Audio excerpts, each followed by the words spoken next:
Hi, welcome to ALPR and a very screechy microphone. We're going to talk today about automated license plate readers and other forms of street-level surveillance. My name is Dave Maass. I am an investigative researcher at the Electronic Frontier Foundation. If you're familiar with our organization, we are based in San Francisco, and we work on civil liberties issues such as free speech and privacy, innovation in the ever-increasing digital world. But we also work on issues in the real world, such as when technology is used to surveil people on a massive scale. I'd just like to start with some brief introductions, and then we can talk. We each have various things that we want to bring to the table to talk about, and then we can start taking some questions. Start over here. Hi, my name is Blair Chintella. I'm an attorney. I practice here in the Atlanta area, and I'm a general practitioner, but I also have a lot of experience in technological issues and surveillance as well. So. Hi, everybody. My name is Nadia, Kayyali, and I'm an activist at the Electronic Frontier Foundation, along with Dave. I work on surveillance not only at the federal level, so we've heard a lot about NSA spying, but also at the more local level. And I helped launch our new Project Street Level Surveillance, which I'm going to be talking about. Hello, my name is John Padfield. I'm a member of the smallest minority in the United States. I'm somebody who has actually served in public office, and I understand technology. I served 2 terms in the Indiana House of Representatives, and I have a PhD in technology leadership and innovation from Purdue University. I'm here just representing myself today, but when we get into the discussions, there's several things I want to bring up related to laws that have been passed or laws that have been attempted in various states to try and regulate the use of automatic plate readers. So who here, can I just get a show of hands of who's familiar with what automated license plate readers are? Wow, that's incredible. Awesome. Well, for the few of you who aren't, I'll sort of go over the basics. Police around the country have started purchasing camera systems that are designed to recognize license plates and record license plates. Typically, there are 2 types of cameras. Ones that are mounted in stationary positions, like on street lights, on traffic lights, on telephone poles. And then the other kind are cameras that are attached to vehicles, usually police patrol cars, or maybe they might have a special van that they use. And they both collect data in different ways. The ones that are stationary collect everybody who's passed through that point. The ones that are attached to cars allow a police officer to go around certain neighborhoods or certain locations and collect information on people in those neighborhoods. They also have another function where the police agencies will create what are called hot lists. These are lists of cars that maybe are stolen or maybe suspected of being involved in a crime, but that they can be any number of things. Like, for example, the Los Angeles Police Department has lists of suspected cars that they believe might have been involved in gang activities, and without any necessary suspicion of crime, they just believe they've been in gang neighborhoods. Then, as police are driving around the city and they get a ping because they've hit a car that, maybe it has an outstanding warrant, or maybe it's stolen, then they find a reason to pull that person over. Just follow them around until they make a traffic error, and then pull them over, and then that's when the police stop begins. For us, there are a lot of concerns with this technology, particularly when police are capturing this information and storing it in aggregate. If they were only having it collect no information and they were just recognizing plates that were stolen cars, that would be a relatively low invasion of privacy. When you have a law enforcement agency that collects that kind of locational detail over, say, 5 years or indefinitely, then you start to be able to build up the comings and goings and travel patterns of individual people over a historical period of time. There are also private companies that are aggressively marketing this to law enforcement agencies, as well as having their own systems where they're either collecting license plates themselves or they're aggregating everybody else's into a giant database that may go however many years. And then licensing this database to law enforcement agencies or to repo or insurance companies or anybody that actually wants to pay them for it. For us as an organization, it's quite concerning that your locational information would be collected by an agency. It's a form of mass surveillance. We're suing in Los Angeles to get access to records related to this. The argument that the LAPD and the LA Sheriff's Department is using is that they don't have to give us records because it's all part of an active investigation. And when you ask them, well, who's being under investigation? It's everybody. It's everybody. And that's the way people see it, and that's a mass surveillance technology, and that is of great concern. So that's kind of a background on it. As far as organizations work goes with this, we have our lawsuits. Recently, we were able to obtain the raw ALPR data for the city of Oakland for a period of a week, and we were able to map it out and see how they actually went basically block by block through the entire city, collecting everybody's license plates from parked vehicles. And we have a few other things coming up that I can't talk about quite yet, but from there I'll sort of jump onto the next talker. I think Dave is going to raise a lot of good points. One thing that I kind of wanted to mention also was the use of drones, which is another just example of this sort of surveillance mindset. Some jurisdictions are starting to use drones. There's been evidence that drones are being used, and it's basically gathering the same type of information, but just on a larger scale. So I see that as becoming a big issue, and there's been some legislation tailored to address this issue and the civil rights issues. But the cases so far really don't, they say that you don't have a constitutional right not to have a drone spy on you from above, unless you're in some sort of protected area or something like that. So it's sort of along the same lines. There's a lot of new technologies out there. There's stories coming out about automatic license plate readers being put on garbage trucks just as they do their normal routes. That's a really kind of a clever way to just map out the license plates and try to find cars, but also that's getting a lot of people's information and collecting it, and what do you do with it after that point as well. So there's been stories about street lamps. I think Dave is going to talk about that. In biometrics in general, Dave is going to mention that as well. But newer technologies, even technologies such as gait analysis. I recently read an article where they can identify someone on how they walk. And there are huge conventions out there where all these little clever technologies are being sold, and to governments, our government, local governments, other countries, and really there needs to be more scrutiny, I think, on the civil rights impact of some of this stuff. So I just want to mention a couple things and expand on a few things that Dave said, just in reference to our automated license plate reader case. So one of the things about these technologies is that they really create public records, what I call a public records catch-22.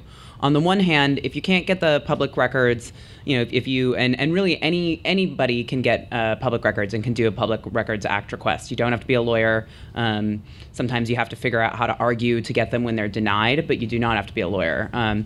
So we really encourage people to do Public Records Act requests.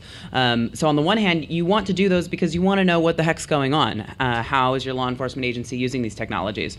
On the other hand, when you get the data itself is pretty privacy invasive.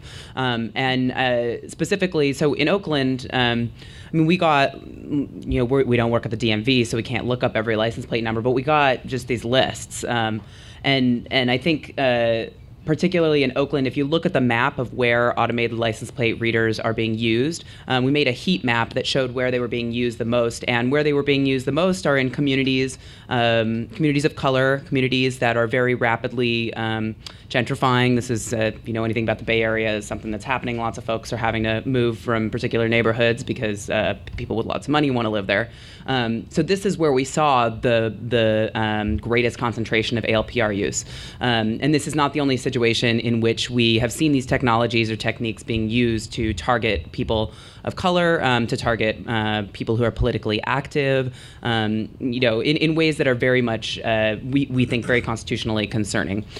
So I just wanted to mention a couple of other technologies, mention why we think these technologies are spreading so quickly, and then pass it on to John. So a couple of the other technologies that I think are really good to know about, in addition to automated license plate readers and biometrics. Blair touched a little bit on some of the biometrics, and there's a huge list. If you want to know more, check out Street Level Surveillance Project.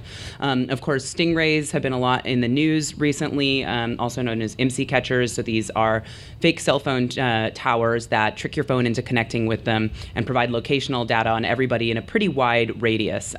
They also do have the technical capability to capture contents of SMS messages, although we've been told they're not doing that. I don't know about you guys. I don't know how much I believe what law enforcement is telling me about how they're using these technologies. A couple of other things that we're seeing a lot are systems that basically take different feeds from around a city. So take traffic cameras, the emergency notification system, shot spotter, which are these little microphones that are supposed to activate when a gun is fired and help you figure out where it happened and alert police, which have a 7% accuracy rate, by the way.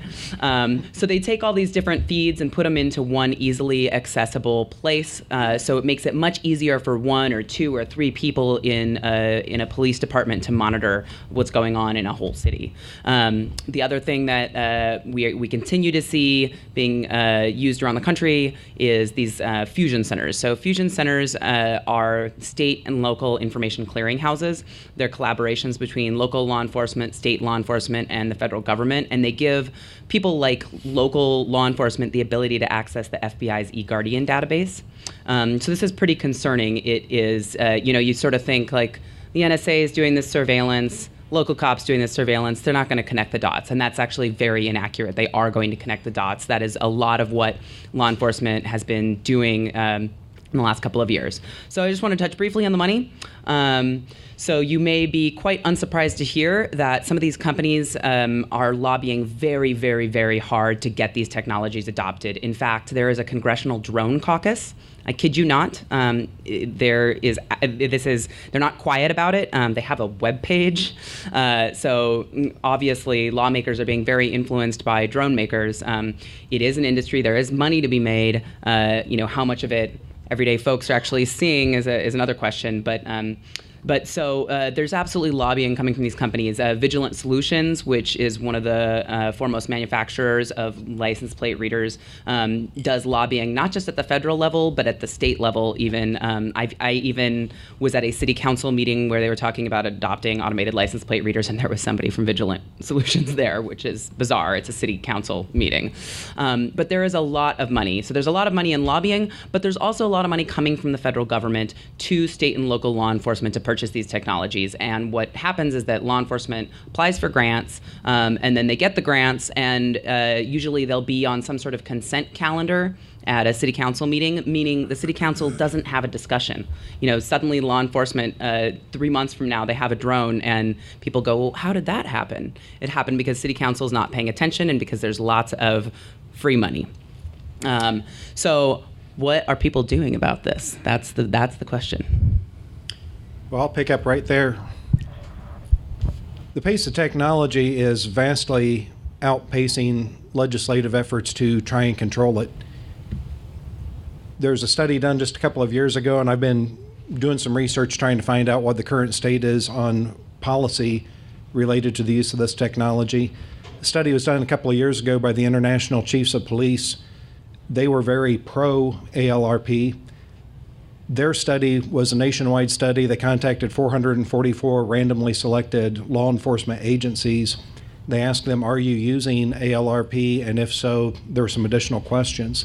Now, this was a couple of years ago. About 1/4 of the respondents said, yes, we are using the technology. Another one of the questions that was posed to those that were using the technology, do you have policies in place about how it is to be used?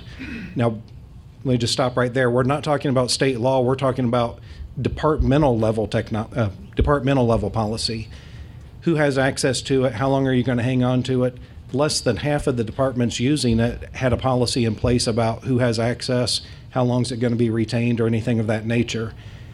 So if it's not being done at the department level, and like I said, this is a couple of years old, I can't find good numbers right now about what percent of the police departments are using it, but I know it has grown exponentially.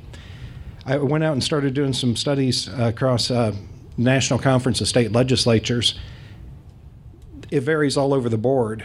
Maine has the shortest retention period. By state law in Maine, 21 days is the longest law enforcement can hang on to license plate data unless there is an ongoing investigation specific to an individual. They can't bulk warehouse that data for more than 21 days. Utah's 30 days, Colorado is 3 years. Most states do not have a limit on it.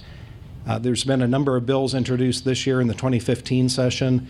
Vermont passed a couple of bills that would have put some limits on it. They were vetoed by the governor. Indiana attempted a bill that was going to reduce it to 72 hours, was as long as you could hold on to that data unless there was specific evidence of a crime and there was a particular person of interest. That never made it to the governor. It failed in the Indiana House. So it's all over the board out there. There is no consistent rule about how long this data can be held on to. There is a very legitimate purpose for this data, but there has to be policies in place about how it's used because it is so open to abuse. And the one other piece, and I'm sure we'll get into this discussion more as we go on, I'm even more concerned about the private companies that are sucking up this data beyond, because at least there's this much regulation about what law enforcement does with it. There is virtually no regulation about what private companies do with it. And when you think about it, you have no choice about having a license plate on your car. If you're going to drive in public, you're going to have a number that's visible to anyone that you pass. And there are companies out there exploiting the fact that you're required by law to have a plate. They're out there sucking up that information, your GPS coordinates, timestamps. They're selling that to the insurance companies. They're selling that to banks. They're selling that to private investigators. They're selling it to anybody that has a wallet. And it's your travel information. Yeah, thanks for that. Sorry, I had a piece of ice right there. So I did find it interesting. So in terms of legislation, so Louisiana had a bill just a few months ago that made it all the way to the governor that would have made a statewide ALPR system specifically to go after uninsured motorists. So we're not even talking, child abductions anymore. We're talking, just uninsured, plain old uninsured motorists. Now, thankfully, the governor of Louisiana did veto that bill. On the other side of the spectrum, in California, we have a bill right now that would classify ALPR data as personal identifiable information or personal sensitive information. And that means that any company that does collect ALPR would have to treat it like any other sensitive data, like your social security number, your credit card number. And if they had a breach of that, then they would be liable for it. They would also have to put out privacy policies and explain what they're doing with it. And that's a pretty good measure that we've been looking at so far. I don't know if you've seen other, this one is about to go to the governor. It's very, very close. How close have you seen things go? There's a number of pieces of legislation, and some are very, very well written, others less so. But in a typical legislature, you may have 800 or 1,000 bills introduced. Only a fraction of those are going to get hearings. And so there are some states, when you go out and look at the bills that have been introduced, there's a half dozen bills on the same topic, some very good, some very poor. But it's anyone's guess what's actually going to make it to a committee hearing, what's going to make it to the governor. So I think in the title of this panel, we were talking about defense against ALPR, and unfortunately, there isn't necessarily a lot that can be done about it as a countermeasure, and we can discuss this a little bit more. I'm most familiar with California, where the law actually says you can't do anything to obstruct your plate for an automatic license plate reader. Like, it's not just you can't obstruct your plate from view from a police officer. It's specifically if you do something to your license plate that interferes with an ALPR camera, you're breaking the law. With one exception. You are able to put a bumper buddy, I think is what it's called. Anybody familiar with these things? So in places where there's a lot of parallel parking, people will put things over the back of their car when they park. So if somebody bumps them, they don't get damage to their bumper. And so you can put one of those on the back of the car as long as a police officer can physically go up to your car and lift it. That is, as far as I know, the only solution out there, and that only protects you from mobile cameras from police who are driving around collecting where everybody's parked. Anybody else have any thoughts about issues other than advocacy? Well, I would just throw in one thing. I started looking at what type of physical defense a person might have to prevent their plate from being read. And there's certainly a number of legal issues around this, so I'm not encouraging anyone to do it. I do want to caution you about one thing. Most of the mobile cameras have a feature on them. If a police car is going one way and they're watching plates of cars going the opposite direction, if their camera cannot read the number, they can set it so that that flags something on the officer's dash to let him know that I didn't get a good look at that plate. And then it's going to be up to the officer if he wants to turn around to see, was there an intentional obstruction or was it just bad camera angle. But if the camera detects that there is a plate there but it can't read it for whatever reason, you've got a novelty plate that interferes, you've put on some type of film that's polarized that tries to interfere, sometimes that could get you pulled over just for having it. There was a very serious case in San Francisco where a police officer's ALPR reader misread a single digit on somebody's license plate, and that resulted in a woman who was a bus driver, and it was like her day off or she was on her way home, getting pulled over, hauled out of her car, thrown against the dashboard, not the dashboard, thrown against the trunk, having shotguns put at her head, an extremely traumatic moment, and only after did they have her pinned down in this situation did somebody actually look at her plate with human eyes and realize that they had a plate number wrong. And so that went up pretty high in the courts, and she's won that case, which is a good thing. So the one thing I do want to mention is that there are a number of reflective sprays and coatings that have been advertised specifically to try to avoid automated license plate readers, and unfortunately, Mythbusters tested those out and found at least one of them that they did not work. And I think we mentioned that in we have a frequently asked questions about automated license plate readers on the SLS page, and we link to the study. So as far as I can tell, there's not even solutions that kind of, in California that would not be allowed, even that. But even where it is legal, probably doesn't work. I wouldn't rely on it. And Nadia had mentioned some pretty interesting stuff about the funding of these systems earlier. And one thing I've looked into is how asset forfeiture money has been used to purchase this equipment, and then that equipment is then used to seize more assets. If you look at the Drug Enforcement Administration's, their ALPR program, they specifically say this program is used to seize money, and then they'll use that to buy more license plate readers. I concur. I did write down a few things. Actually, can I have your paper now? Because now I've lost it. I did write down a few details about the city of Atlanta that we posted on the EFF blog yesterday. So in the immediate area, the ACLU had determined that the Atlanta Police Department in 2012 spent more than $130,000 on license plate readers. They bought 11 mobile cameras attached to vehicles and one fixed location camera.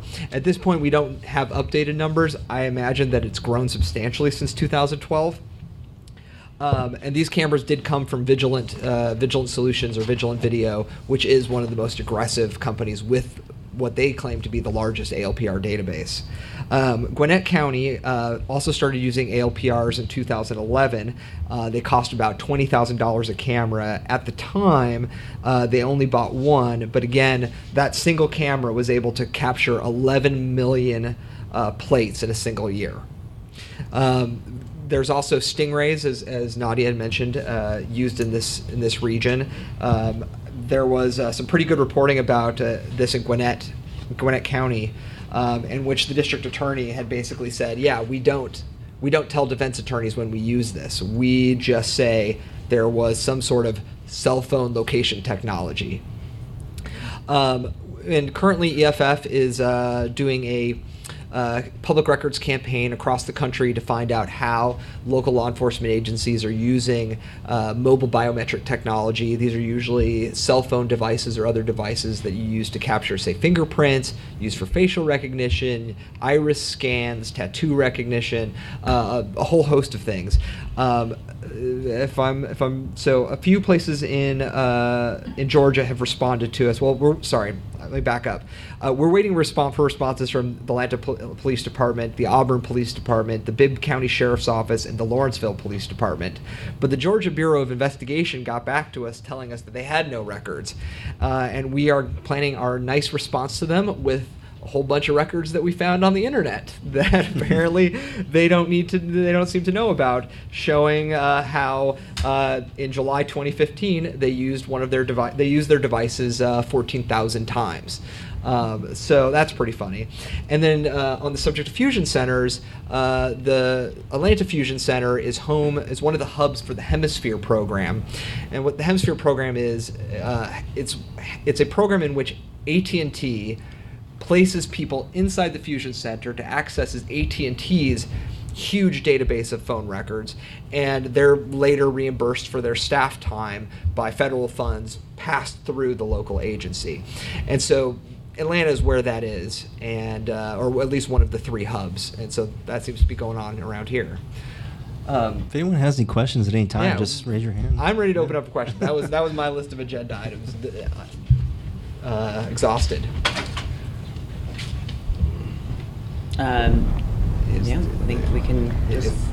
I live in the city of Los Angeles. Would it be possible for me to file some sort of Freedom of Information request to see what they have on my license plate number?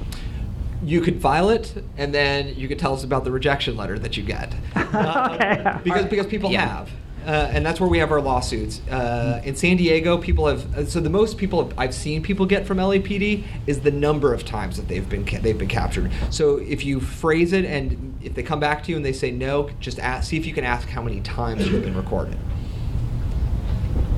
And I just, LA, just for the record, is one of the leaders in deploying all of these technologies that we're talking about, and actually goes and teaches other law enforcement agencies how to use them at exercises like Urban Shield. So it's, yeah. In regards to the Stingray technology that you guys brought up, I may be completely wrong about this, but I could have swore I read this week some kind of legislation that passed in regards to needing a warrant or something and using them. Yeah, so this was not legislation. The Department of Justice actually just came out with a memo saying that they would require the FBI to get a warrant. So this doesn't affect the state and local law enforcement agencies that are using it because it's not binding on them, but the DOJ is is legal counsel for the FBI. So this is a huge victory, and we think it really has to do with the fact that there's been so much negative press and so many people who are upset about it. I don't think they would have just magically changed their opinion on it. So it's a huge victory. This just happened yesterday. So but remember, very topical. a year and a half from now, we could have a whole new Department of Justice. So legislation would be legislation would definitely be preferable. I'm curious about, as far as challenges go, like what kind of arguments can you deploy when comes to your physical location on public roads and with your license plate number? That's generally considered public information. It's required place to acquire that. So as far as legal challenges, what arguments do you make to say that this is different from a cop sitting in his car writing down license plate numbers normally? The thing that I think that the cases or the courts are starting to recognize a lot are the aggregation of it.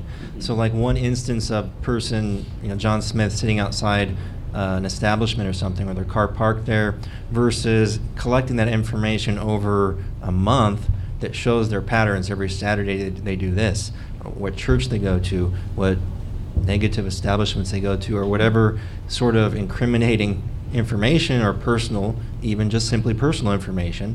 That's sort of the civil rights concern of aggregating this data, or just any sort of that data that, even though it's just you're in the public. Yeah, there have been a few locations where I think Minneapolis, and it might have been Toronto was the other one, but let's stick with Minneapolis from now. Oh, Boston. Boston was the other one. Where this raw data has been made public because under this idea that it is public. And as soon as policymakers see their own data out there, say like the mayor of Boston or legislators, suddenly, this is a big deal and we need to rein this in. If I could just throw one more thing on there. A similar argument was made several years ago when it came to stalking laws. If there's a person out there that decides to start following a coworker around, follow her home, follow her to the gym, follow her wherever, well, that's just public. He's sitting in his car on a public street. What's the problem? The legislature's recognized, there's a limit out there where this isn't coincidence and it's actually turning into harassment. So there is precedent out there that laws can be passed saying, it's private up to a point, but there's a threshold over which that it's no longer purely a public matter. And maybe this is just my alternative history feeling here, but if we were talking about, we hadn't had license plates for the entire history of the U.S. and somebody was proposing that today, I think we would see a pretty hard backlash because of this technology. When they decided that we were going to put plates that were publicly viewable on a car, nobody thought that one day there would not be police officers, they would be computers grabbing everything and writing everything down. With the changes to the legislature, how much does that actually change the behavior of the police officers versus just the evidence that's presented in court? So I think we haven't been seeing enough of this legislation yet to know that. And unfortunately, that's a really good question because unfortunately, a lot of this legislation doesn't actually address evidence. So for those who are not lawyers, when evidence is unlawfully collected by a law enforcement agency and then a defense attorney sees it, they'd use what's called the exclusionary rule to keep it out of court. So some of these pieces of legislation actually specifically address evidence and say evidence that is collected in violation of this shall not be used in a court of law. I don't know, if the result was, I don't know exactly what the result would be if it was collected in violation, and also, unfortunately, officers are very good at constructing reasons why they would have gotten the evidence anyway. And the other point is that we don't know how well the legislation is working if there is not transparency and also if there's not some sort of consequence built in. And that is something that EFF gets asked quite often about specific pieces of state legislation or what would be ideal in a piece of legislation. And one of the things that we always point out is there has to be some sort of transparency to see if it's actually working. So, there should be annual reports, and there should be somebody independent doing them. These are things that really need to be built into the legislation. So, up until very recently, my response whenever I get pulled over on the side of the road is not to sign anything, not to agree to anything, and by the time I get into court and maybe go through a few days, and maybe charges changed a few times, finally they let me off, because they're tired of dealing with me. I discovered this fair DUI thing, and specifically you, Blair, in the state of Georgia, it says that the officer may require you to sign the ticket. Is there anything going on where, are you familiar with the fair DUI placard? I'm aware of that one. Okay. I mean, should I still roll down my window and talk to the cop, or is that a better Well, there's been system? They're actually now. This probably happened about a year ago. They're allowed to force you to give up your bodily fluids here in Georgia now. So Georgia is very poor as far as protecting people's right. Like some states, like my home state of Washington State, it's actually illegal or unconstitutional, I believe, to have DUI checkpoints or any checkpoints for that matter, except for maybe a few limited ones. But there were. I mean, as far as implied consent, is that what you're referring to? The card? Placard that you put on your side window, and you hold up your driver's license, and it cites the state law, the state statutes that say that I don't have to actually give you my license, I just have to show it to you. And on down the list. Please put any citation under the windshield. I'll go about my business. The Georgia law basically says they can ask you to get out of the car, even for minor traffic violations. But there's a gray area, a line where they have to stop their investigation for the current thing that they pulled you over for.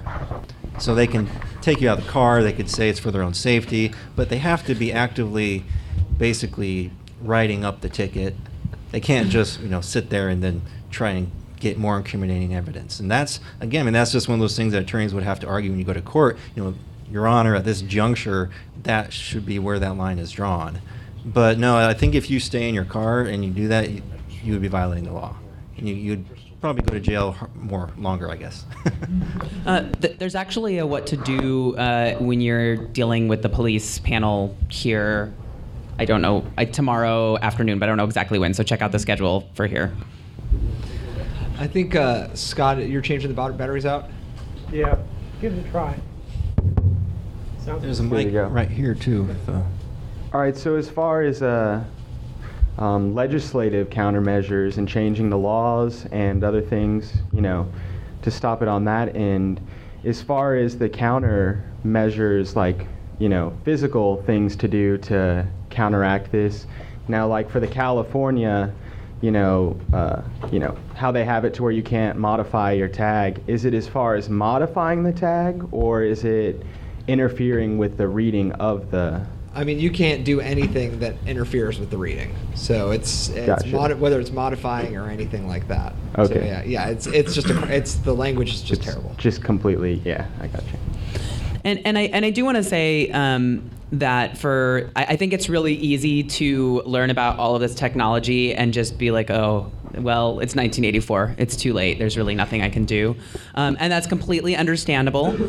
You also might think, well, I don't have anything to worry about. And those two things combined, I call those privacy nihilism. Not a fan. And I would strongly recommend that if you're concerned about any of this at all, come talk to me after if you want, or I'll be at the EFF table. But I think it's actually useful to do threat modeling for yourself for physical surveillance technologies too. This is something we recommend people do for online security and privacy, but it also really makes sense for this sort of thing. So you ask yourself, what do you want to protect? Who do you want to protect it from? How likely is it that you're going to need to? What are the consequences if you fail to? And how much trouble are you willing to go to? And I have handouts that say all this, by the way.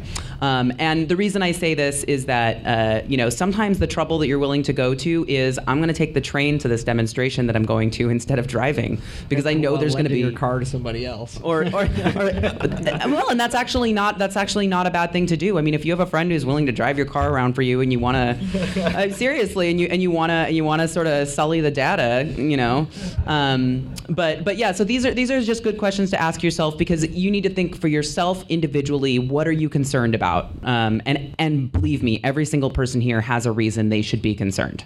And if you don't think so, come talk to me afterwards, and I'll tell you what you have to be concerned about.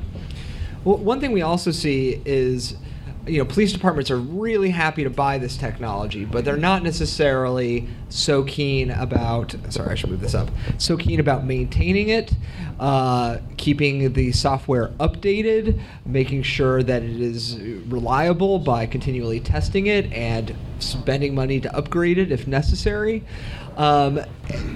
It's like, it's a shiny toy that they just think they can rely on, but don't necessarily aren't doing the things that actually keep the technology safe and people safe with it.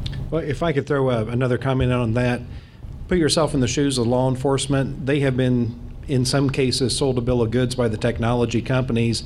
This is the solution to all of your problems. Crime will go away if you buy this from us.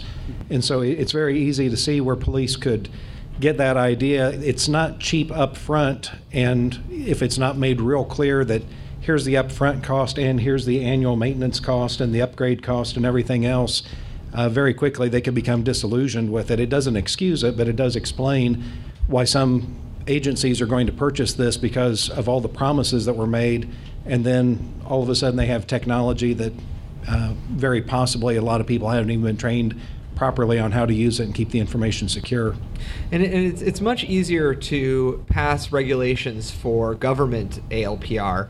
I mean, you can pass a law that says you can't keep the data more than 3 days. Pass a law saying that you have to have a public hearing before you buy it. But when it comes to the private use of it, that becomes a lot stickier. I think Utah had placed restrictions on it, and now they're facing a First Amendment lawsuit From Vigilant. From the company. From the company. Surprise! And for an organization like us, that's definitely a First Amendment organization. It is a complicated issue for us because we don't want to see a law in place that says, your average person can't take a picture of a street, or a news crew can't take a picture of a public street because there'll be license plates in the image. So it is a tough balance, and I'm not sure we have a good solution for how to deal with the private collectorship. Yeah, that touches a little bit on, I think the distinction there is the quantity, because there are private investigator laws out there where you have to be registered in what they define like private investigating activity is, collecting basically any sort of information that could be like this type of information, but the difference being that it's just done more frequently and in the aggregate, a long time. Like the cell phone taking a picture is not going to fall under that definition in the statute, and so there's stuff like that out there that would cover it. So if you're a private citizen running it around using a Stingray without a PI license and selling the data, you're probably going to go to jail or something. You might be in trouble with the FCC as well. That's right.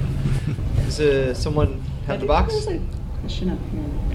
So it seems like it's that the whole license plate reader thing is like grade school, like we're in the clubhouse. I have an idea. Let's take a picture of everybody's license plate. Oh my God, this will be so great.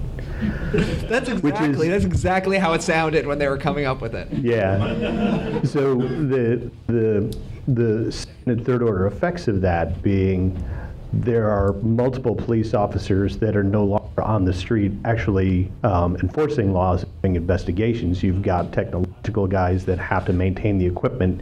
You have price incurred for keeping the data. You have to maintain the data. It has to be stored. There's chain of custody issues. All this stuff is wrapped up into the overhead that is incurred as a result of executing this technology throughout a department. Has anybody done the actual stem to stern return on investment that the agencies in specific areas have gotten? I mean, it's got to be its own money monkey nightmare that it's got, that's devouring itself financially for departments that are already very strapped for cash. Does that question make sense? Yeah, it does. I don't know if I've seen any studies, but a lot of that would also require a lot. I think that there's up here. Yeah, there we go. I think that would require a lot of public records and a lot of cooperation from the police. And, watchdogs have not gotten that information. But strangely, Vigilant has all these great press releases about the return on investment. So, I mean, you can ask them and it's probably great, but it's not like anybody else gets to look at the data and make that analysis. If I could throw in one thing related to this in the private companies, there's one company out there that has a business model. If you own a wrecker service, you've got your own tow truck, they will sell you the camera to put on your tow truck, and they'll make a little bit of money, probably close to break even on that camera.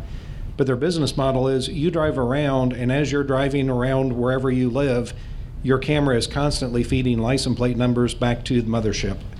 The mothership's database is growing by literally millions of records per day because they have tow trucks all over the country feeding in the license plate data. In the event there's a hit, meaning Wells Fargo is looking for a car somebody quit making payments on and they can't locate the car, you happen to drive past it, the company will locate or will immediately ping you that you just passed a car on the hot sheet, and if you want to turn around and follow that guy home and pick up that car, you just got some business that you wouldn't have got otherwise. And so you're being paid for a small amount for feeding the mothership with all these license plates, and you've got a shot at some business if you happen past somebody that's on the hot sheet. So that there is all types of methods out there for monetizing people's license plate numbers. Those same companies, that giant database that's growing by millions of records per day, they're selling that information to insurance companies. You have to carry auto insurance. One of the questions is, where are you keeping your car overnight?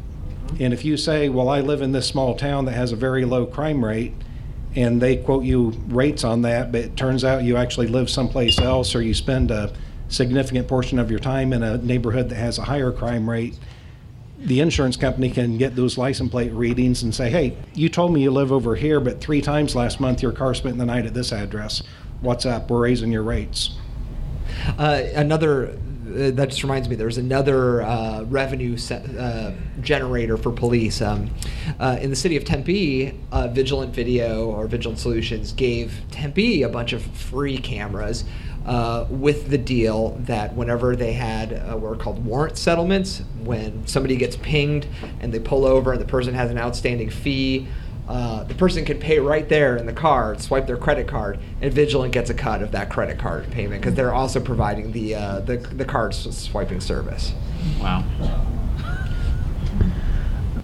Is there any sort of grounds for against the private companies that are gathering this stuff for either lawsuits or criminal cases? Say like, you're stalking me. You have collected my information about where I am with this regularity, and that qualifies as stalking. Is there any sort of grounds for that kind of a case?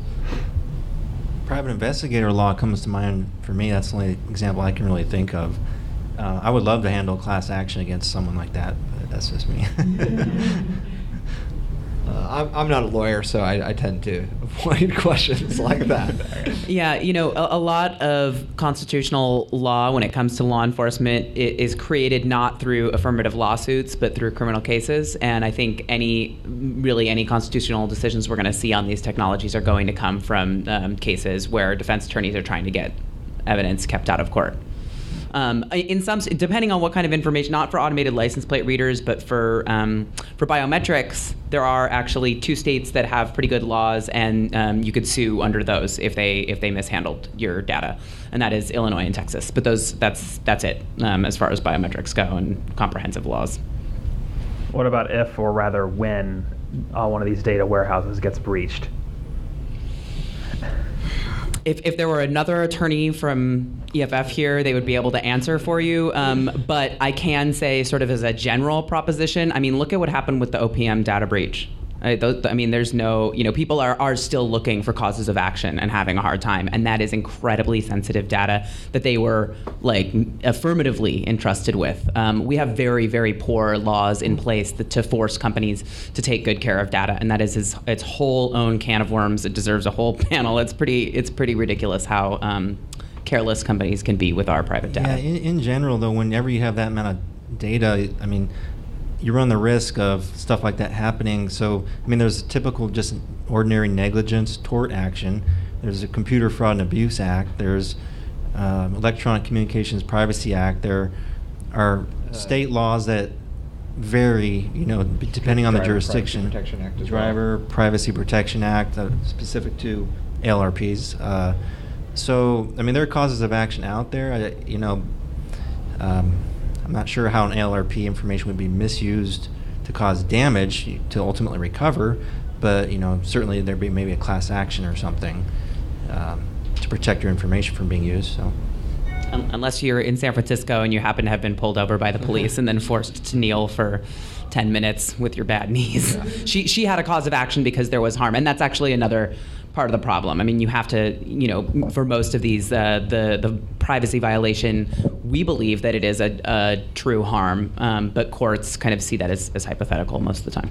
When they think of damages, I think more monetary type things usually, but I think there's a harm in that sense as well. And if the California bill passes, that could change things substantially. I wanted to follow up on the data protection issue the gentleman here just brought up.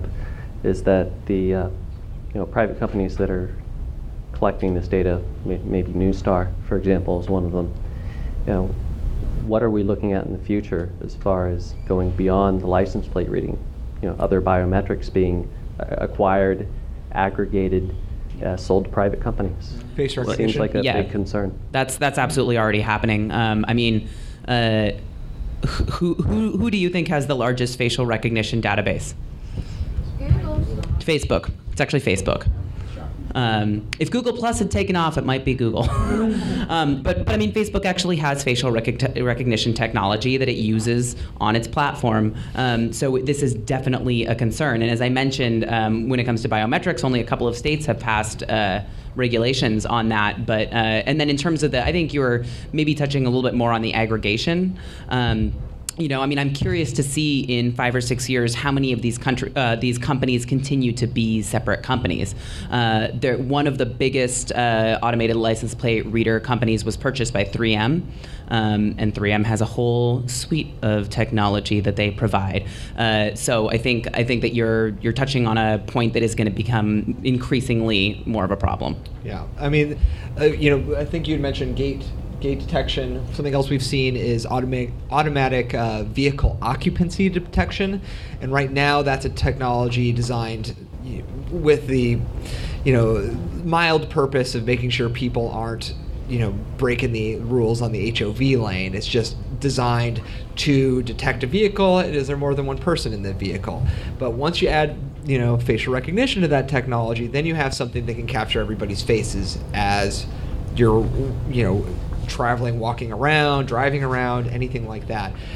In San Diego, they currently have a mobile face recognition program that they're using to, during stops, and they'll use it on surveillance video or they'll use it on photos.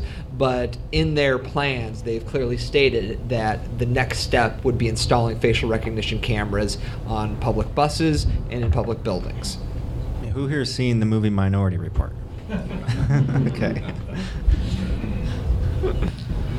So it seems like the major concern is the ephemerality of the data being collected and how it's being aggregated, how long it's being kept, under what conditions it's being kept.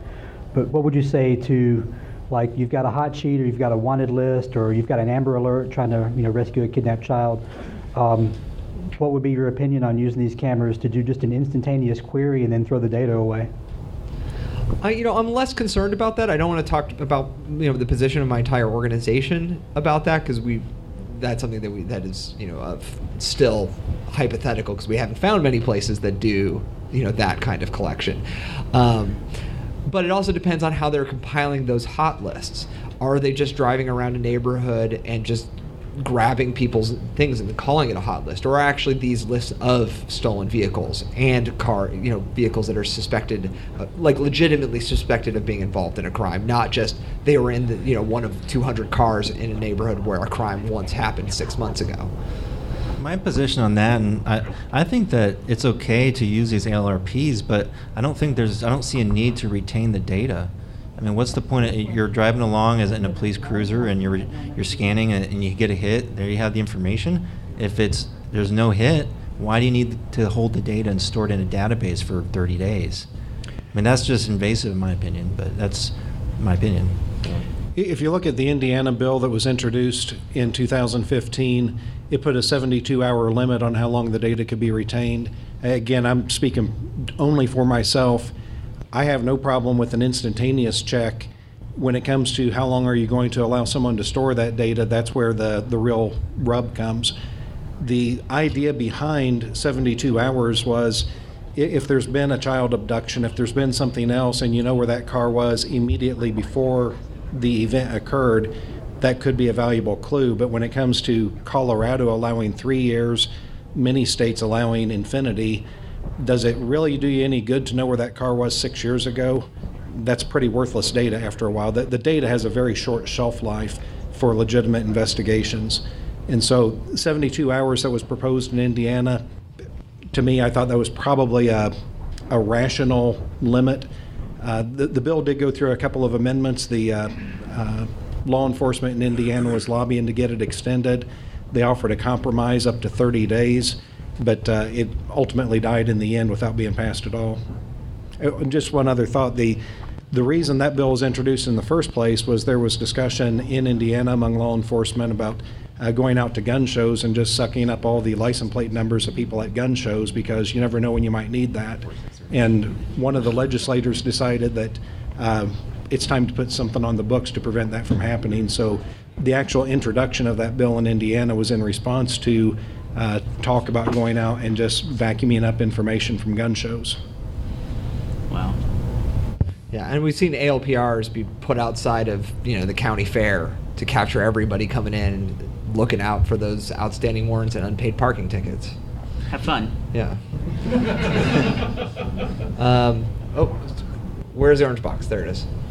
All right. So for when you want to do a background check on somebody, you can get some of it just through a free website, but you can usually pay for like a premium membership, and you can pull up, it'll query more databases for different data.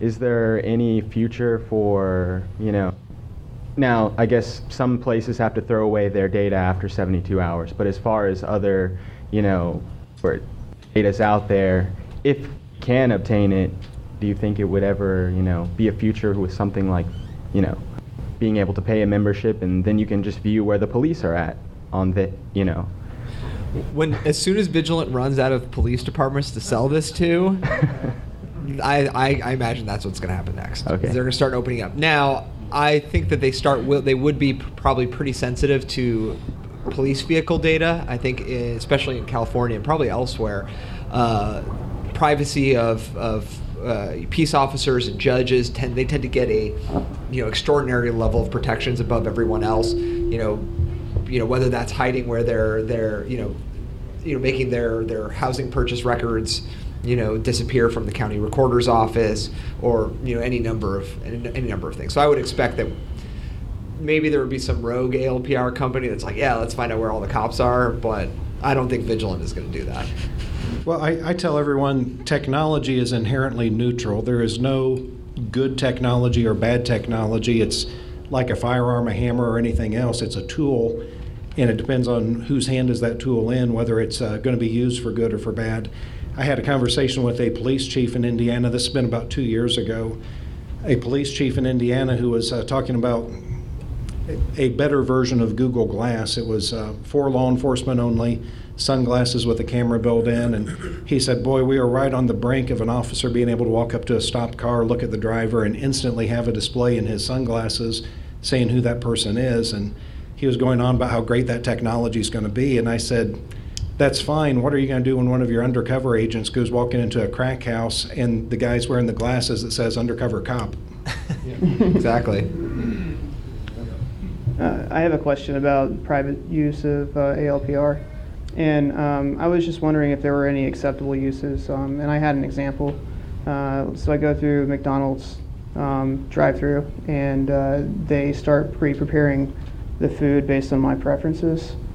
Do you think that there's any sort of acceptable use for private businesses? But I mean, how do you signal to, in this scenario, how do you signal to McDonald's that you are such a frequent customer that you want to be part of this system and you want them to read your plate and store it? I guess I'm suggesting that there's some sort of notice that is being done, so I could voluntarily not participate by not going to the drive-thru, or something like that. But assuming that everything is kosher, assuming they're not actually storing the license plate, they're storing some sort of hashed key with salt or something like that.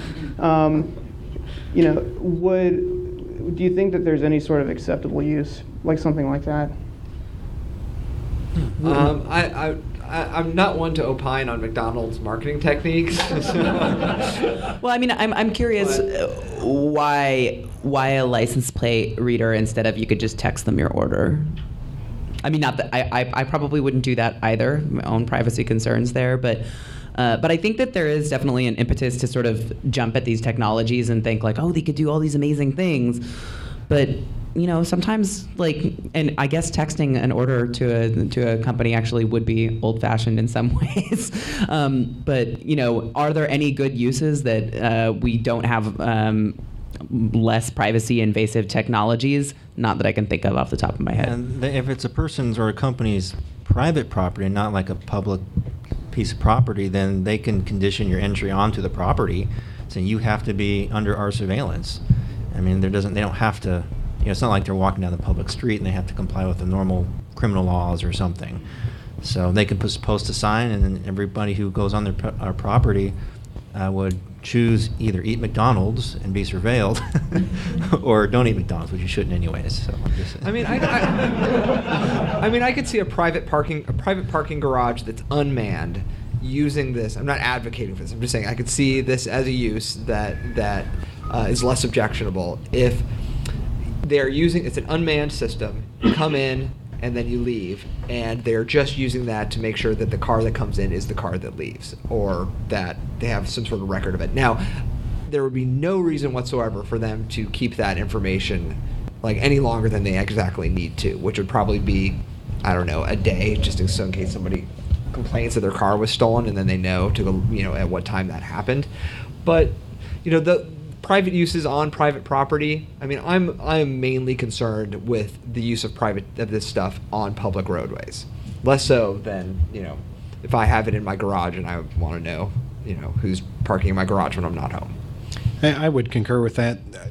I guess the scenario that I could see is you're a member of a hotel loyalty program, you pull up to valet, and their automatic license plate reader tells the valet to greet you as Mr. Fitzgerald. Makes you feel good that the valet knows your name. I could see some innocuous uses if you want to participate in something like that. I would agree completely with what David said, that my concern is bulk collection, and if a private company is doing it with your permission, that's a private transaction between you and them. It's what's being sucked up on the streets that bothers me. Yeah, it's the permission and the opting in that's really, really key with any kind of collection of personal information. And so it's kind of a catch-22 as well, because, or it puts you between a rock and a hard spot, I guess would be the way to put it, because like I've been walking into the Bank of America and they have these little cameras that point up, and that like every single teller there's a camera, and like every single Bank of America branch. So like consumers are forced to choose, like, okay, I want to have my facial features photographed in detail with a camera 2 feet away from my face every time I go in the branch, or I'm not going to be able to walk into a branch. I'm going to have to do all my banking online. So I think there's a lack of alternatives, and you have to accept, true, it's sort of voluntary in that sense, but not really, because what are the alternatives? All the banks are requiring this or implementing this technology. So I'd like to see more alternatives. And I choose businesses I do business with based on stuff like that, actually. So. And with that, I want to thank everybody for coming. It's so heartening to see such a large crowd for an issue like automatic license plate readers. Thank you so much.